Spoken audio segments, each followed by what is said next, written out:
Hello friends, welcome to study funda. दोस्तों, आपका बहुत बहुत स्वागत है हमारी आज की इस वीडियो में। ये वीडियो बहुत ही इंपॉर्टेंट रहेगा सभी एस्पिरेंट्स के लिए जो CAPF AC 2019 एग्जाम के लिए तैयारी कर रहे हैं। ठीक है दोस्तों, और जो 2020 एग्जाम के लिए भी तैयारी कर रहे हैं उन सबके लिए भी ये वीडियो इंपॉर्टेंट रहेगा। तो प्लीज़ इस वीडियो को जो है आप एंड तक देखिए। ये बेसिकली एक डाउट क्लियरिंग सेशन रहेगा। ठीक है, ऐसे ही सेशन और भी आपको काफ़ी सारे मिलेंगे आने वाले फ्यूचर में। इसमें बेसिकली हम क्या क्या करेंगे, जो भी बच्चे हमसे जैसे कोई क्वेश्चन पूछते हैं, ठीक है, फॉर एग्जांपल आपको कोई भी डाउट है इस एग्जामिनेशन के रिगार्डिंग, आप हमें ईमेल से पूछ सकते हैं, कमेंट से पूछ सकते हैं। जैसे एक डाउट जो है हमें ईमेल पे ही आया था, एक स्टूडेंट ने पूछा था, सर मैं बुक रीडिंग के बारे में पूछना चाहता हूँ, क्या ऑनलाइन रीडिंग करूँ या नोट्स भी बनाऊँ। ठीक है, तो बहुत ज़्यादा इंपॉर्टेंट जो है ये क्वेश्चन है इनका। तो हमने इनको रिप्लाई किया था कि हम इसके ऊपर एक पर्टिकुलर वीडियो बनाएंगे, क्योंकि सबको जो है इस चीज़ में डाउट रहता है कि नोट्स बनाने चाहिए या नहीं बनाने चाहिए, बुक्स पढ़नी चाहिए या ऑनलाइन रीडिंग करनी चाहिए। ठीक है, तो आज इस वीडियो में हम बात करेंगे इंपॉर्टेंस ऑफ नोट्स के बारे में। नोट्स आपको कैसे बनाने चाहिए, किन किन चीज़ों के नोट्स जो है बनाए जा सकते हैं और क्या फ़ायदा रहता है नोट्स बनाने का। ठीक है, तो सबसे पहले हम बात करेंगे इंपॉर्टेंस ऑफ नोट्स। नोट्स का फ़ायदा क्या है। आप ये मत समझिए कि ये सब चीज़ें आपको पता है, बेशक पता होंगी, लेकिन प्लीज़ इस वीडियो को जरूर एंड तक देखिए ताकि आपको ये पता चल सके कि नोट्स बनाते कैसे हैं। ठीक है, तो सबसे पहले नोट्स का फ़ायदा क्या होता है। आपकी सबसे आसान जो चीज़ होती है वो होती है आपकी रिवीजन बहुत जल्दी हो जाती है। ठीक है, फॉर एग्जांपल आप पॉलिटी के लक्ष्मीकांत जो है पढ़ते हैं, ठीक है, अगर आप उसको पढ़ने में जो है पहली बार में अगर पढ़ेंगे तो 1 से लेकर 1.5-2 महीने तक लग सकता है आपको, लेकिन अगर 3-4 बार आपने पढ़ी होगी तो आप 1 हफ्ते या 10 दिन में भी उसे पढ़ देंगे। ऐसा जो है अगर प्रैक्टिस करोगे ऐसा हो जाएगा। ठीक है, उसके बाद नोट्स में बेसिकली आपके पास जो डाटा होता है वो बिल्कुल क्रिस्प होता है, बिल्कुल थोड़ा सा जो है डाटा आपको याद उसमें रखना होता है। ठीक है, उसके बाद सबसे अच्छी बात जो है इसमें वो है टाइम सेविंग। मतलब अगर आपके पास नोट्स होंगे तो आप डिपेंड करता है सब्जेक्ट के ऊपर। पॉलिटी की अगर मैं बात करूँ तो एक दिन में भी आप सारे नोट्स पढ़ सकते हो, ऐसा भी होता है अगर आपके पास अच्छे नोट्स बने हो तो। ठीक है, तो नोट्स कैसे बनाने हैं, किन किन सब्जेक्ट्स के बनाने हैं और कहाँ से बनाने हैं, उसके बारे में भी बात करेंगे। ठीक है, सबसे पहले हम बात करेंगे किन चीज़ों के आपको नोट्स नहीं बनाने हैं। ठीक है,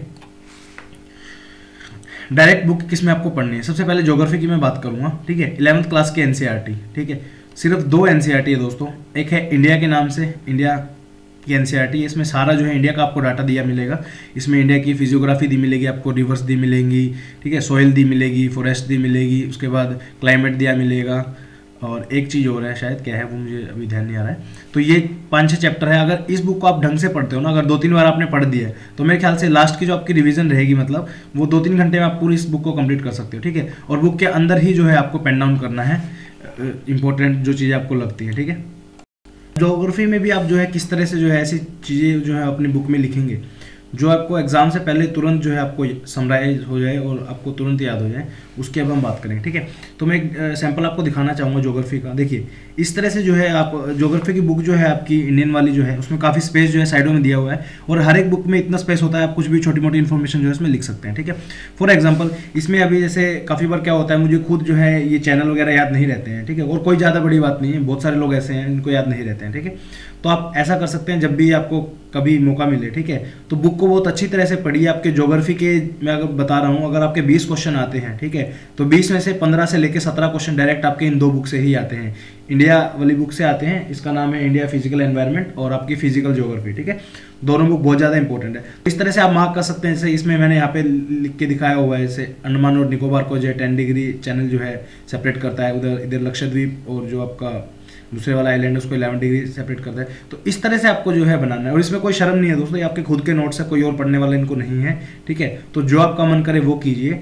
उसके बाद ये आपके ऊपर डिपेंड करता है आप किस तरह से नोट जो है बना रहे हैं, लेकिन मैं रिकमेंड करूंगा इन बुक्स को आप जितनी बार हो सकता है उतनी बार पढ़िए। एग्जाम के लास्ट टाइम पे जब आपका 1 हफ्ता बचेगा तो इन जो आपने ये इंपॉर्टेंट चीज़ें मार्क की इनको जरूर याद रखिए। ठीक है, अब फॉर एग्जाम्पल जैसे इसमें दिया हुआ है इस बुक में, find out the name of the river on which the Gersoppa जोग फॉल इज फाउंड। ठीक है, ये वाला क्वेश्चन आपका CAPF 2018 एग्जामिनेशन में पूछा गया है। ठीक है, अब देख लीजिए कितना इंपॉर्टेंट क्वेश्चन है। अब जैसे इसमें ये पूछा हुआ है इन्होंने कि आप उस नदी का नाम ढूंढिए जिसपे जोग फॉल आपका है। ठीक है, तो ये वाला क्वेश्चन आया हुआ है, तो इसमें आप क्या कर सकते हैं, ये ऑलरेडी जो है इसके बारे में आपको पता होना चाहिए, जैसे इन्होंने पूछा हुआ है। तो ऐसे ये शरावती रिवर है, उसके ऊपर जो है ये फॉल बनता है। कर्नाटका और गोवा का जो रीजन है वहाँ पे बेसिकली ये है, और ओरिजिनेट करता है शिमोगा डिस्ट्रिक्ट कर्नाटका से ये रिवर। ठीक है, तो आप देख सकते हैं कितनी इंपॉर्टेंट चीज़ें जो है आपके एग्जाम में काम आ सकती हैं। उसके बाद जैसे फॉर एग्जांपल जैसे फॉरेस्ट का आ गया है, ठीक है, वेजिटेशन का एक चैप्टर है इसमें, जैसे ट्रॉपिकल डिसीडियस फॉरेस्ट होती है बेसिकली। अब ये बताना चाह रहा हूँ मैं किस तरह से आपको नोट्स बनाने हैं, ठीक है, बुक के अंदर ही। जैसे ट्रॉपिकल जो डिसीडियस फॉरेस्ट है उसमें 70 सेंटीमीटर से लेकर 200 सेंटीमीटर तक जो आपकी रेन होनी चाहिए। उसके बाद इसमें भी दो तरह के होते हैं, ड्राई डेसिडियस और मोस्ट डेसिडियस या वेट डेसिडियस इसको बोलते हैं। जो ड्राई वाला रीजन होगा उसमें 70 से लेकर 100 सेंटीमीटर तक रेन होगी, और जो वेट वाला होगा उसमें 100 से लेकर 200 सेंटीमीटर तक होगी, ठीक है। उसके बाद इसमें एग्जाम्पल भी दिया गया है कहाँ पे, जैसे नॉर्थ ईस्ट के जो स्टेट है along the foot hills of the Himalaya, उसके बाद Orissa eastern slope of western Ghat, ठीक है। ये वाले जो रीजन है इनमें बेसिकली आपकी ट्रॉपिकल डिसीडियस फॉरेस्ट जो है पाई जाती है, ठीक है। तो इस तरह से जो है आपको नोट्स बनाने हैं। अब होप सो आपको ज्योग्राफी का तो एटलीस्ट पता चल गया होगा किस तरह से आपको नोट्स बनाने हैं। उसके बाद अब बात करता हूँ मैं साइंस के बारे में, ठीक है। साइंस पढ़ने के आपके पास दो सोर्स हैं, ठीक है। आप एनसीईआरटी पढ़ सकते हैं, क्योंकि देखिए एनसीईआरटी बहुत इंपॉर्टेंट है, और जैसे जैसे पैटर्न चेंज हो रहा है तो एनसीईआरटी से जो क्वेश्चन है, कुछ क्वेश्चन होते हैं जो एनसीईआरटी से आते हैं और बाकी के क्वेश्चन जो है एनसीईआरटी में दिए ही नहीं हुए हैं। 6th क्लास से 10th क्लास के एनसीईआरटी में कहीं भी आपको न्यूक्लियर के रिगार्डिंग कोई भी चैप्टर आपको नहीं मिलेगा, ठीक है, न्यूक्लियर फिजिक्स के रिगार्डिंग। और ये बहुत इंपॉर्टेंट टॉपिक है। इसमें बेसिकली 11th-12th वाली न्यूक्लियर फिजिक्स नहीं पूछते हैं, लेकिन कुछ इंपॉर्टेंट चीज़ें हैं जो आपके एग्जाम पॉइंट ऑफ व्यू से काफ़ी इंपॉर्टेंट है, ठीक है। उसके बाद आपका न्यूक्लियर पावर प्लांट जो है होता है आपका बेसिकली, वो चैप्टर बहुत इंपॉर्टेंट है। ये भी आपका 6ठी से 10वीं एनसीईआरटी में नहीं दिया हुआ है, ठीक है। और इसका जो है जैसे इसमें मॉडरेट्स वगैरह पूछे जाते हैं, ठीक है, कौन किस तरह की जो है इलेक्ट्रोड्स यूज़ की जाती हैं, हैवी वाटर क्या होता है। अब 2017 पता नहीं 2018 में पूछा गया था हैवी वाटर का दूसरा नाम क्या है, ठीक है। तो कमेंट में जरूर बताइए हैवी वाटर का दूसरा नाम क्या होता है, ठीक है। तो इस तरह से जो है आपको ये पढ़नी है, और इसमें आप एनसीईआरटी से देखिए आजकल ना बहुत कम क्वेश्चन जो है इसमें बनाए जा रहे हैं। तो इसी के रिगार्डिंग आपके ये प्रॉब्लम कंसीडर करते हुए, और देखिए अगर आप 6th क्लास से 10th क्लास के एनसीईआरटी अगर पढ़ते हैं,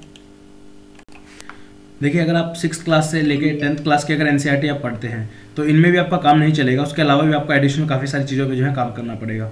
तो इसका वन स्टॉप सोल्यूशन हम लेके आए हैं आपके लिए। देखिए 6ठी क्लास से अगर 10वीं क्लास के एनसीईआरटी की बात करूँ तो ये 5 एनसीईआरटी आपकी बेसिकली बनती है, 6, 7, 8, 9, 10, ठीक है। और जो 9th और 10th के एनसीईआरटी हैं उनमें आपके अप्रोक्सीमेट 300 पेजेस हैं, ठीक है।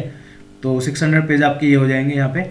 और अगर तीनों इनकी बात करूँ तो 200 से लेके 250 के यहाँ पे, तो अराउंड आपके मान लीजिए यहाँ पे 750 होता है, तो आप ओवरऑल 1000 पेज ही लगा लीजिए, ठीक है।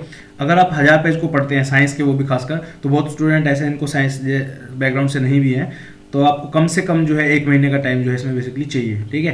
क्योंकि हर एक चैप्टर में 16 चैप्टर उसमें दिए गए हैं, और अच्छे से अगर आप पढ़ोगे तो एक दिन में 1 या 2 या 3 चैप्टर ही मैक्सिमम आप कवर कर सकते हो अगर ढंग से समझोगे तो, ठीक है। तो इसका वन स्टॉप सोल्यूशन हम बना रहे हैं आपके लिए, ठीक है। काम उस पर चल रहा है, फिजिक्स का जो है बन के तैयार हो जाएगा, उसका अपलोड मैं आपके लिए करूँगा। उसमें बेसिकली आपका सारा का सारा जो इतना भी डाटा है, ठीक है, जो चीज़ें आपके एनसीईआरटी में भी नहीं दी हुई हैं वो सब चीज़ें जो है हम अपने पीडीएफ में कवर करेंगे। फिजिक्स का आज हमने बनाया है, अभी उस पर काम चल रहा है काफ़ी दिन से, हफ्ता 10 दिन हो गया उस पर। तो फिजिक्स का मेरे हिसाब से जो है आपका 10 पेजेस में जो है सारा का सारी चीज़ कवर हो जाएगी, ठीक है। वो सभी इंपॉर्टेंट चीज़ें जो आपके एग्जाम पॉइंट ऑफ व्यू से इंपॉर्टेंट है, वो सारी की सारी चीज़ें फिजिक्स के 10 पेज में जो है हम कवर करने वाले हैं, ठीक है। और इसका बेनिफिट आपको ये रहेगा, मैं उसका एक छोटा सा एग्जांपल आपको बताना चाहूँगा। मान लीजिए आपका कोई इलेक्ट्रिसिटी का चैप्टर है, ठीक है। इलेक्ट्रिसिटी का चैप्टर के रिगार्डिंग आपने कुछ भी अगर पढ़ा है मान लीजिए 6th क्लास में, ठीक है, और मान लीजिए 6th क्लास में वो आपका चैप्टर नंबर 12 है, ठीक है। तो 7th क्लास में जब आप पढ़ेंगे मान लीजिए वो चैप्टर नंबर 14 हो या 15 हो, इस तरह से हो, तो बीच में जब आप पढ़ते हो दूसरी चीज़ें तो आपका पैटर्न जो है वो चेंज हो जाता है, बिगड़ जाता है बेसिकली, तो आपका पिछला कुछ भी याद नहीं रहेगा, ठीक है। तो इसमें हम समराइज जो भी करेंगे उसमें सारा का सारा जो है डाटा एक ही जगह दिया होगा पूरे के पूरे उसमें चैप्टर के हिसाब से। तो इसका आपका सैंपल आपको दिखाता हूँ मैं।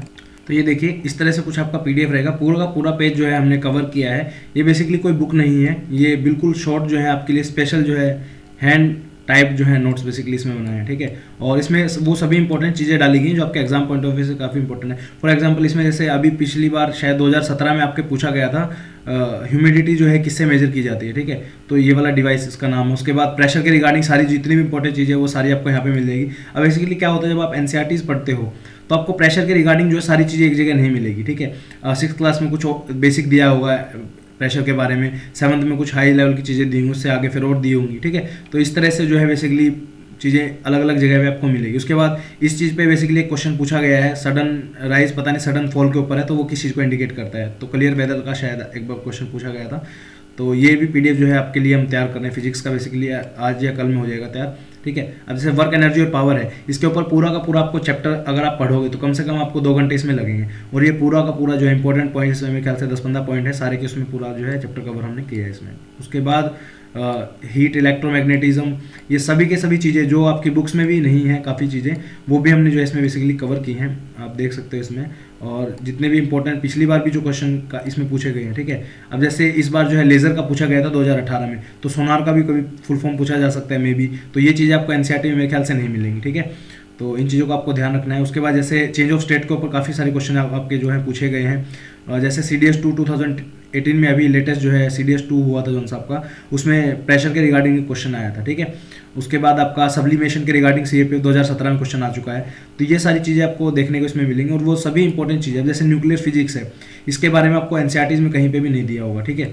तो ये आप देख सकते हैं, इसमें चेक कर सकते हैं। उसके बाद जैसे आपका ड्राई आइस के ऊपर जो है 2016 में क्वेश्चन पूछा गया था, ड्राई आइस बेसिकली क्या होती है, ठीक है। उसके बाद रेडियो एक्टिविटी जो है आपको एनसीईआरटीज में नहीं मिलेगी, और रेडियो एक्टिविटी काफ़ी इंपॉर्टेंट टॉपिक है, इसमें से पूछा जा सकता है आपका न्यूक्लियर फिजन के ऊपर क्वेश्चन आ सकता है। उसके बाद ये पूछा जा सकता है हाइड्रोजन बॉम्ब किस चीज़ के ऊपर काम करता है। अब इसमें हमने क्या किया, जो इंपॉर्टेंट चीज़ें उनको जो है बोल्ड में लिखा है। फॉर एग्जांपल जैसे ये वाला है तो इसका फॉन्ट जो है वो बोल्ड में रहेगा, डार्क रहेगा, ताकि आपको पता चल सके ये इंपॉर्टेंट पॉइंट है, ये आपको याद रखना है, ठीक है। तो सभी उस तरह से है, हर एक उसमें हमने जो है इंपॉर्टेंट चीज़ें जो है मार्क की है, ठीक है। तो साइंस की तरफ से आप निश्चिंत रहिए, साइंस के जितने भी आपके नोट्स रहेंगे, ठीक है, वो सारे हम आपको तैयार करके देंगे। अगर आप चाहते हैं, मैं ये नहीं बोलता कि आप हमारे ही नोट्स पढ़िए, आप एनसीईआरटी पढ़ सकते हैं, कोई दिक्कत नहीं। और मैं तो यही कहूँगा कि आपके पास टाइम है, एनसीईआरटी जरूर पढ़िए। उसके बाद अगर आपको टाइम लगे तो हमारे नोट्स एक बार देख सकते हो आप, क्योंकि बहुत मेहनत करके हम जो है सारी चीज़ें कंटेंट आपके लिए तैयार करेंगे। उसके बाद एनवायरनमेंट है, हम आपको जो है इसमें बेसिकली 4 चीज़ें प्रोवाइड करेंगे। 1 सेकेंड, एनवायरनमेंट की बेसिकली PDF भी जो है हम इसमें आपको कवर करके देंगे। 4 चीज़ें हम इसमें इंपॉर्टेंट चीज़ें कवर करेंगे, आपका फिजिक्स, केमिस्ट्री और बायोलॉजी, ठीक है, ये 3 चीज़ें। और चौथा आपका होगा एनवायरनमेंट एंड इकोलॉजी। और जहाँ तक मेरा आइडिया है, ये सारी चीज़ें जो है आपकी 50 से लेके 60 पेजेस में जो है सारा कवर हो जाएगा, और कोई ज़्यादा नहीं, 50-60 पेज पढ़ना, जहाँ आप 1500 पेज पढ़ोगे, ठीक है, 1200-1300 पेज आपके एनसीईआरटी के हो जाएंगे, और 300-400 पेज जो है आपकी शंकर आईएएस बुक अगर आप एनवायरनमेंट के लिए पढ़ते हो उससे हो जाएंगे। तो 1500 पेजेस की अगर आपको समरी जो है अगर 50 से 60 पेजों के अंदर मिले तो इससे बेटर और ऑप्शन क्या हो सकता है आपके लिए, ठीक है। तो 50 से 60 पेजों में ही हम सारा कवर करेंगे। अगर आपको पढ़ना है तो आप एनसीईआरटी पढ़ सकते हो, जो मैंने आपको बताया वो सारी, और शंकर आईएएस की बुक आप एनवायरनमेंट के लिए पढ़ सकते हो। लेकिन मैं रिकमेंड बिल्कुल नहीं करूँगा, क्योंकि एनवायरनमेंट के लिए अगर आप शंकर आईएएस बुक पढ़ते हो, यहाँ से आपके 5 क्वेश्चन आने हैं, ठीक है, और पूरी बुक पढ़ने के बाद आपको बहुत सारी चीज़ें ऐसी जो याद भी नहीं रहेंगी, ठीक है। तो बैटरी से यही होगा, पॉलिटी की लक्ष्मीकांत 2-3 बार करिए, और ज्योग्राफी की बुक जो है इसको 2-3 बार रिवाइज कीजिए, वो ज़्यादा बेटर रहेगा, ठीक है। अब हम बात करते हैं पॉलिटी के नोट्स आप कैसे बनाएंगे, ठीक है। ये तो हो गया जो आपको डायरेक्ट पढ़नी है चीज़ें, अगर आप पढ़ना चाहते हैं तो, ठीक है। अब बात करते हैं नोट्स के बारे में। नोट्स आपको बनाने हैं, पॉलिटी के आप बना सकते हो, बनाने ही है, मतलब शॉर्ट नोट्स बताऊंगा किस तरह से बनाने हैं। हिस्ट्री के बना सकते हो, मैथ के बना सकते हो। मैथ का देखिए कोई सर्टेनिटी नहीं है, इस बार देखा जाए तो जो है एडवांस मैथ पूछा गया था, जो SSC CGL वाले कैंडिडेट्स हैं उनको कराया जाता है, तो इसमें देखिए कोई बस नहीं है। बाकी मैं ये बोलना जरूर चाहूँगा, आप बेसिक्स अपने क्लियर रखिए, ठीक है। जितने भी इंपॉर्टेंट टॉपिक्स हैं आपके, जैसे रेशियो एंड प्रोपोर्शन है, प्रॉफिट लॉस है, simple interest, compound interest, time and work है, इस तरह के जो टॉपिक है वो आप एटलीस्ट अपने तैयार रखिए, क्योंकि हो सकता है उससे कोई क्वेश्चन आ जाए आपका, तो वो आपका गलत नहीं होना चाहिए, ठीक है। अब बात करते हैं पॉलिटी के आप नोट्स कैसे बनाएंगे, ठीक है। देखिए पॉलिटी की जो बुक है, अगर आप उसकी बात करोगे तो उसमें 1000 पेजेस होंगे एटलीस्ट, ठीक है। 1000 पेज के नोट्स बनाना पॉसिबल नहीं है, और आपको ये बिल्कुल भी नहीं पता चलेगा कि कौन सी चीज़ इंपॉर्टेंट है एग्जाम पॉइंट ऑफ व्यू से, तो नोट्स किस चीज़ के लिए हम बनाएं, ठीक है। तो मैं आपको बता देना चाहता हूँ कि नोट्स आप किस तरह से बनाएंगे पॉलिटी के, ठीक है। सबसे पहली बात, पॉलिटी के नोट्स बनाने की आपको जरूरत ही नहीं है, ठीक है। आपको बुक पढ़नी है पूरी की पूरी। अब बुक में से बहुत सारी चीज़ें इंपॉर्टेंट हैं, आपको पता ही नहीं चलेगा क्या क्या पढ़ना है, क्या क्या स्किप करना है, ठीक है। तो हमने जो आपको एक PDF दिया था 7 मंथ की स्ट्रैटेजी वाला, वो वीडियो की डिस्क्रिप्शन में हम PDF जो है डाल ले देंगे, वहाँ से आप जाके डाउनलोड कर लेना, ठीक है, लिंक उसका मिल जाएगा। तो उसमें सारे इंपॉर्टेंट चैप्टर्स हमने बताए हुए हैं कौन कौन से आपको करने हैं, ठीक है। अब बात करते हैं उन चैप्टर से नोट्स किस तरह से बनाने हैं, ठीक है। कुछ टॉपिक जो हैं वो बहुत ज़्यादा इंपॉर्टेंट होते हैं आपके, जैसे इंपॉर्टेंट जितने भी कमेटी और कमीशन है जहाँ पे भी आपके आते हैं, वो सारे जो है आपके 2 पेजेस में कवर हो जाएंगे, जैसे हमने इसमें कवर कर रखे हैं, ठीक है। ये सारे के सारे इंपॉर्टेंट कमिटीज़ हैं। अब हर बार जो है 1-2 क्वेश्चन जो है आता ही है कमेटी से, जैसे 2017 में आपके जो है 3 से लेकर 4 क्वेश्चन तक जो है कमेटीज से पूछे गए थे। 2018 में भी जो है कमेटीज से पूछा गया था एक क्वेश्चन, शायद मेरे ख्याल से जजेस केस वाला था, SP गुप्ता केस शायद उसमें उसका आंसर था, शायद ऐसा क्वेश्चन आपसे पूछा गया था। तो जो है कमेटीज़ आप इंपॉर्टेंट सारी की सारी एक जगह लिख सकते हैं, क्योंकि देखिए अलग अलग चैप्टर्स में जो है अलग अलग कमिटीज़ लिखी हुई हैं, तो वो आपको याद नहीं रहेगी एग्जाम टाइम पे, तो वो आप लिख सकते हो, ठीक है। अब एक चीज़ और मैं आपको यहाँ पे बताना चाहूँगा, नोट्स आप किस चीज़ के मत बनाइए, ठीक है। अब देखिए जैसे आप प्रेसिडेंट चैप्टर पढ़ते हैं फॉर एग्जाम्पल, ठीक है। अब प्रेसिडेंट चैप्टर अगर आप 2-3 बार पढ़ेंगे तो आपको कुछ चीज़ें ऐसी होंगी जो बिल्कुल याद हो जाएंगी, उसके आपको नोट्स बिल्कुल भी बनाने की जरूरत नहीं है। फॉर एग्जाम्पल प्रेसिडेंट का इलेक्शन कैसे होता है, ठीक है, प्रेसिडेंट की एज क्या होनी चाहिए, ठीक है। उसके बाद प्रेसिडेंट का जो एक सेकेंड, एज क्या होनी चाहिए, इमोल्यूमेंट्स क्या होते हैं, ठीक है। उसके बाद प्रेसिडेंट को जो है इम्पीच किया जाता है, वो किस तरह से किया जाता है, कौन सा हाउस जो उसमें पार्टिसिपेट करता है। तो ये सब चीज़ें, इनको मुझे नहीं लगता कि आपको इनकी नोट्स बनाने की आपको ज़रूरत है। नोट्स आप किस चीज़ के बनाएंगे, जैसे प्रेसिडेंट से रिलेटेड आर्टिकल जितने भी हैं उनके आप नोट्स बना सकते हैं, ठीक है। प्रेसिडेंट की जो आपकी पार्डनिंग पावर जो होती है उनके ऊपर आप नोट्स बना सकते हैं, क्योंकि वो चीज़ें ऐसी हैं वो आप कितनी बार भी पढ़ लीजिए, एग्जाम पॉइंट ऑफ व्यू से अगर आप देखेंगे तो एग्जाम के टाइम पे आपको वो चीज़ें याद रहनी चाहिए, अगर याद नहीं है तो प्रॉब्लम है फिर, ठीक है। तो कुछ चीज़ें ऐसी होती हैं जो कि आपका टाइम लेंगी बिल्कुल, ठीक है। तो इन चीज़ों के आप नोट्स तैयार कीजिए, वो भी बताता हूँ आप किस तरह से कर सकते हैं, ठीक है। अब ये देखिए जैसे नेक्स्ट पेज है, इसमें से रिट्स होती हैं आपकी, ठीक है। अब देखिए इसमें जो है सारे की सारी हमने कॉन्स्टिट्यूशनल बॉडी जो है एक ही पेज पे मैंने कवर कर रखी है बेसिकली। ये देखिए यहाँ पे, ठीक है, ये कॉन्स्टिट्यूशनल बॉडीज़ हैं। इनमें कॉन्स्टिट्यूशनल बॉडीज़ में इंपॉर्टेंट 2 चीज़ें हैं, एक तो आपकी कौन सी कमेटी ने जो है बेसिकली इसे रिकमेंड किया है किसी भी उसके लिए, ठीक है। अब इसके ऊपर जो है सेंट्रल विजिलेंस कमीशन, इसके ऊपर जो है आपका एक क्वेश्चन आया था 2017 में कि कौन सी कमेटी जो है सेंट्रल विजिलेंस कमीशन को जिसने रिकमेंड किया था। तो कमेंट सेक्शन में जरूर बताइए कौन सी कमेटी ने जो है सेंट्रल विजिलेंस कमीशन को जो है रिकमेंड किया था कि एक हमारे पास विजिलेंस बॉडी जो है होनी चाहिए। उसके बाद इसमें सारे आर्टिकल इसमें कवर हैं, कौन कौन से आर्टिकल से किस कौन सा जो है कॉन्स्टिट्यूशनल बॉडी जो है वर्क करती है, ठीक है। तो इसमें सारे आर्टिकल कवर हैं। फॉर एग्जांपल आपका इलेक्शन कमीशन यहाँ पे है, फाइनेंस कमीशन है, यूपीएससी है, ऑल इंडिया सर्विसेज के बारे में इसमें लिखा गया है। तो ये चीज़ें आपको करनी है। उसके बाद यहाँ पे जैसे रिट्स हैं, अलग अलग तरह की, जो रिट्स देखिए बहुत इंपॉर्टेंट चीज़ है और आपको बिल्कुल एग्जाम में जो पूछी जाती है बहुत बार। CDS एग्जामिनेशन 2018 का फर्स्ट पार्ट, ठीक है, और शायद CDS 2017 में 2-3 क्वेश्चन जो है रिट्स के ऊपर पूछे गए थे। तो ये भी आपको जो है ट्रिक से आप याद कीजिए, कैसे भी याद कीजिए, मेन पर्पज़ है आपका एग्जाम में क्वेश्चन सोल्व होना चाहिए, ठीक है। तो इस तरह से आप इनके नोट्स बना सकते हो। और उसके बाद जो है इंपॉर्टेंट जो है जजमेंट जो भी रही थी, जैसे ये देखिए यहाँ पे लिखा हुआ है SP Gupta versus union of India, अभी 2018 में ये क्वेश्चन पूछा गया है, ठीक है। तो फर्स्ट जजेस केस था बेसिकली ये, opinion of CJI in this case of appointment of जजेस ऑफ सुप्रीम कोर्ट। उसके बाद high court transfer is not binding on president, ठीक है। तो इस तरह से बेसिकली आप देख सकते हो, ये आपको तैयार करने हैं। उसके बाद एक पेजेस पे आप सारे इंपॉर्टेंट आर्टिकल जैसे तैयार कर सकते हैं। एक सेकंड जूम करके दिखाता हूँ आपको, देखिए। अब जैसे इसमें सारे के सारे इंपॉर्टेंट आर्टिकल, जैसे NDC आपका है, नेशनल डेवलपमेंट काउंसिल जो है उसका मेंबर कौन कौन होते हैं, ठीक है। तो क्वेश्चन एक पूछा गया था CAPF में शायद, आई थिंक, जो NDC होता है उसका चेयरमैन कौन होता है, ठीक है। तो प्राइम मिनिस्टर जो है उसके चेयरमैन होते हैं NDC के।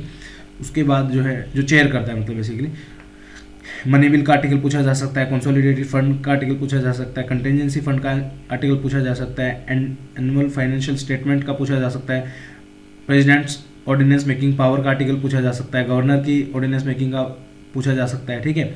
उसके बाद सोशलिस्ट और सेकुलर वर्ड जो है कब ऐड हुआ था वो पूछा जा सकता है, गवर्नर के इंपॉर्टेंट आर्टिकल पूछे जा सकते हैं।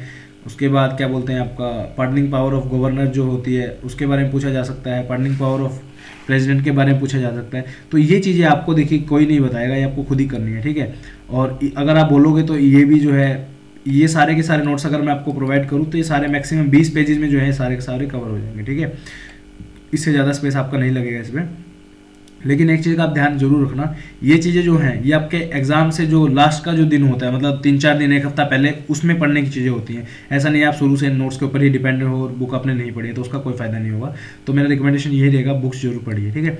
उसके बाद इंपॉर्टेंट जितने भी आपके आर्टिकल्स हैं आपके, जैसे फॉर एग्जाम्पल ये आपके जो फंडामेंटल राइट्स है, फंडामेंटल ड्यूटीज़ हैं, इनके बारे में आपको पता होना चाहिए, ठीक है। पार्ट 4 में क्या है, क्वेश्चन ये भी पूछा सकता है फंडामेंटल ड्यूटी जो है किस उसमें कवर होती हैं, ठीक है। उसके बाद 2018 में पूछा गया था फंडामेंटल राइट्स के बारे में और फंडामेंटल ड्यूटीज़ के बारे में, ठीक है। DPSP के बारे में सारे इंपॉर्टेंट टॉपिक हैं। अब जैसे 2-3 जगह आप लिखोगे बार बार में पढ़ के तो आपको याद हो जाएंगी ये चीज़ें, ठीक है। उसके बाद जितने भी इंपॉर्टेंट अमेंडमेंट बिल हैं जैसे वो भी आप पढ़ सकते हैं। उसके बाद आपका अगर और मैं दिखाऊँ आपको डेमो, एक सेकेंड, ठीक है। अब जैसे ये चीज़ है बजट है आपका, तो बजट इंपॉर्टेंट है। बजट आपको याद नहीं रहेगा कि क्या क्या चीज़ें होती हैं उसमें। 1 सेकेंड,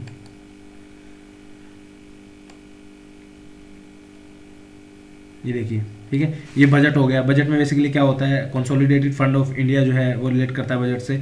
टैक्सेस उसमें आते हैं, पेमेंट आती है, लोन पेमेंट आती है, उसके बाद चार्ज एक्सपेंडिचर आपके होते हैं, वो खर्चा होता है। उसके बाद DFG होता है, डिमांड फॉर ग्रांट जो होते हैं, अलग अलग मिनिस्ट्री जो भेजती हैं उसके होता है। वोट ऑफ अकाउंट के ऊपर पूछा जा सकता है, मनी बिल पूछा जा सकता है, फाइनेंशियल बिल पूछा जा सकता है, अप्रोप्रिएशन बिल पूछा जा सकता है, ठीक है। उसके बाद एक क्वेश्चन 2017 में पूछा गया था सीरीज में कि इनमें कौन कौन सा सीरीज जो है होती है बेसिकली बिल पास करने की, मनी बिल, ये सॉरी बजट आपका होता है जो, ठीक है। उसके बाद आपका ये है। उसके बाद वोट ऑन अकाउंट कौन पास करता है, क्या होता है वोट ऑन अकाउंट, ये चीज़ें भी आपसे पूछी जा सकती हैं। तो इस तरह से बेसिकली आप इन चीज़ों के आप नोट्स बनाएं तो ज़्यादा बेटर रहेगा। बाकी बुक छापने का कोई फ़ायदा नहीं है, और ढंग से आप पढ़िए, अच्छी तरह से पढ़िए, टाइम है भी बहुत अच्छा, ठीक है। तो 7 महीने का ऑलमोस्ट आपके पास टाइम है, भी अच्छे से उसे पढ़िए। हिस्ट्री का अगर सैंपल मैं आपको दिखाऊं तो देखिए, बुक आपकी हिस्ट्री की आपको पता है, जैसे फॉर एग्जांपल आपकी बुक जो है स्पेक्ट्रम की बुक है, ठीक है। अब वो बुक जो है 800 पेजेस की आई है, नया एडिशन जो इसका आया है, तो 800 पेज आप नहीं लिख सकते यार किसी भी चीज़ के, तो उसमें से इंपॉर्टेंट चीज़ें जो आपके हैं वो लिख सकते हैं आप। वो मैं आपको दिखाता हूँ किस तरह से लिख सकते हैं। जैसे कोई भी बैटल है, for example battle of Plassey है, कब हुई बैटल ऑफ प्लासी हुई, ठीक है, किस किस ने पार्टिसिपेट किया, किसने जीता, उसके बाद बैटल ऑफ प्लासी का जो क्या रिजल्ट रहा बेसिकली। तो जैसे इसमें 1757 से 1761 के बीच में जो है कुछ लिखा हुआ है यहाँ पे। उसके बाद क्या उसका फ़ायदा क्या हुआ, टैक्स फ्री ट्रेड कर दिया गया था, सारे राइट्स दे दिए गए थे ब्रिटिशर्स को, बंगाल के मोनोपोली हो गई थी ब्रिटिशर्स के वहाँ पे, ज़मींदार को जो है 24 परगना जो ज़मीन थी वो ब्रिटिशर को दी थी, मतलब ब्रिटिशर्स को दी थी इन्होंने, बंगाल वालों ने, ठीक है। उसके बाद किसने जो है इसको लीड किया था, मीर जाफर ने। ग्रैंड अलायंस किस किस की हुई थी बैटल ऑफ बक्सर में से, अवध, बंगाल और मुगल रूलर जो है आपके शाह आलम II, ठीक है। तो इस तरह से आप जो है इसके नोट्स बना सकते हो। उसके बाद इसके अलावा कोई और इंपॉर्टेंट चीज़ आपको लगती है तो इसमें स्टिकी नोट्स आप चिपका सकते हो अपने पेजेस के ऊपर, तो शॉर्ट उसमें ये जरूर बनाइए। उसके बाद जैसे ट्रीटी ऑफ इलाहाबाद हुई थी, इसके ऊपर जो है 2017 में क्वेश्चन पूछा गया था ट्रीटी ऑफ इलाहाबाद के ऊपर, ठीक है। फ्री ट्रेड हुआ था अवध में। उसके बाद record on payment of 50 lakh, ये आपको बुक में शायद नहीं मिलेगा ये चीज़, लेकिन आप फिर भी कोशिश कीजिए आपको मिल जाए तो, ठीक है। वार इंडेमनिटी उनको देनी पड़ी थी। उसके बाद मुर्शिदाबाद जो है वो उनको देना पड़ा था। उसके बाद 53 लाख जो है दिए थे। तो इस तरह से जो है सारी चीज़ें आपको एक जगह कंसोलिडेट करनी पड़ेंगी, और ये काम आपके लिए कोई नहीं करेगा, आपको खुद ही करना पड़ेगा, ठीक है। उसके बाद इधर देख सकते हो आप जो भी इंपॉर्टेंट चीज़ें थी, ईयर वाइज आप बनाना चाहो तो बना सकते हो, ठीक है।